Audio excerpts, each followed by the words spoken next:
Bonjour à tous, alors bienvenue dans ce premier épisode du podcast Le Club de Demain. Donc vous le retrouverez sous format podcast audio, mais aussi sur YouTube. Ça permettra de varier un petit peu les plateformes et s'adapter aux besoins de chacun.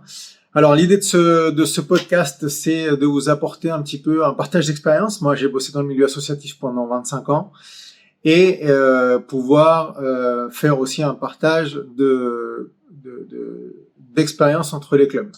Parce qu'il y a énormément de clubs au sein des mêmes fédérations qui ne savent pas ce que font les autres pour pouvoir s'aider, pour pouvoir s'inspirer. Et il y a aussi des super initiatives dans d'autres sports sur lesquels vous pouvez aussi vous inspirer. Donc l'idée, c'est de faire un partage de tout ça et de pouvoir échanger autour du développement du sport, du développement de votre club, de la mise en place de nouveaux programmes, de comment vous allez avoir plus d'impact au niveau local, etc., etc. Donc l'idée, c'est que ça soit très interactif, que vous soyez sur YouTube ou sur les plateformes de podcast, que vous puissiez poser vos questions, que vous puissiez donner votre avis, et comme ça me donnera un peu de contenu pour pouvoir faire les épisodes suivants. Donc avant tout, je profite de ce premier épisode pour faire une introduction et me présenter. Donc je m'appelle Renato Valkoviak. J'ai travaillé pendant 22 ans au club de tennis de table de Levallois, qui était le plus gros club d'Europe. Les 5 dernières années, j'ai été le manager du club, donc j'ai beaucoup travaillé autour des aspects du développement, de la stratégie, de la mise en place de programmes sport santé, de la mise en place de programmes autour de l'inclusion sociale, de la cohabitation entre la performance et la pratique loisir, qui est forcément un thème qui intervient au sein de tous les sports, et toutes les relations qu'on peut avoir avec les différentes institutions, la mairie, etc., etc. Je suis également ambassadeur pour la Fédération internationale de tennis de table, autour de la journée internationale du tennis de table et pour d'autres programmes autour du sport santé. Je suis également président du programme Pink for Alzheimer.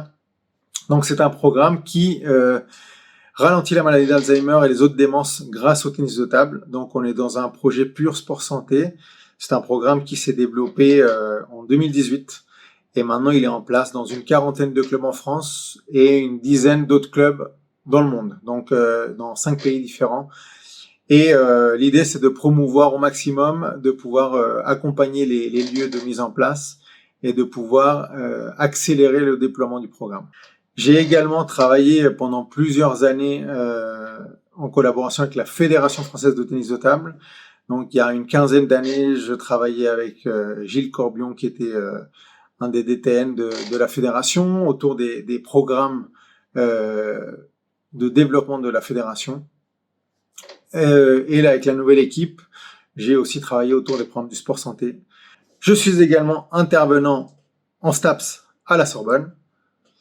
Je suis également conférencier pour France Alzheimer et la Fondation Recherche Alzheimer autour des programmes sportifs qui aident les personnes avec une démence.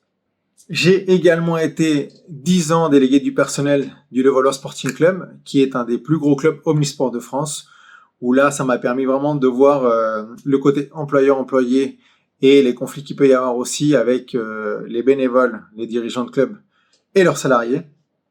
Donc ça a été très très enrichissant. Et maintenant, je travaille pour Pink for All, qui est une start-up luxembourgeoise. Et nous avons comme objectif de développer des produits digitaux pour la pratique du tennis de table. Mais nous avons surtout un énorme projet avec l'Agence spatiale européenne pour faire du sport pour les personnes en rémission de cancer et les accompagner avec une pratique mixte, donc une pratique en club, mais aussi une pratique en réalité virtuelle. Tout le long de ces années, j'ai évidemment travaillé avec énormément de subventions, fonds, activités diverses et variées. Donc, toutes les subventions que vous connaissez dans le sport, j'ai mis le nez dedans. J'ai travaillé avec Impact 2024. J'ai travaillé avec l'Agence nationale du sport sur d'autres types de projets. J'ai travaillé avec le Conseil régional d'Île-de-France sur d'autres appels à projets où là, j'ai été au niveau de l'ébauche de l'appel à projet. J'ai également gagné des appels à projets avec la Fédération internationale, avec la Commission européenne Et là, je travaille actuellement avec la subvention de l'Agence spatiale européenne, plus un projet Erasmus+. Voilà, donc ça fait pas mal de choses, pas mal de vécu terrain avec mon club qui peut être partagé. Et donc l'idée maintenant, c'est de passer à un premier épisode après cette petite introduction pour pouvoir aborder les sujets qui vous intéressent le plus. Donc on va aborder les sujets du bénévolat, des financements, du développement, de l'événementiel, des différentes activités autour de ce que vous pouvez proposer, comment vous pouvez avoir plus d'impact, comment est-ce que vous pouvez avoir plus d'aide, comment est-ce que vous pouvez avoir plus de visibilité. Voilà, donc si vous avez des questions, n'hésitez pas à les poser dans les commentaires.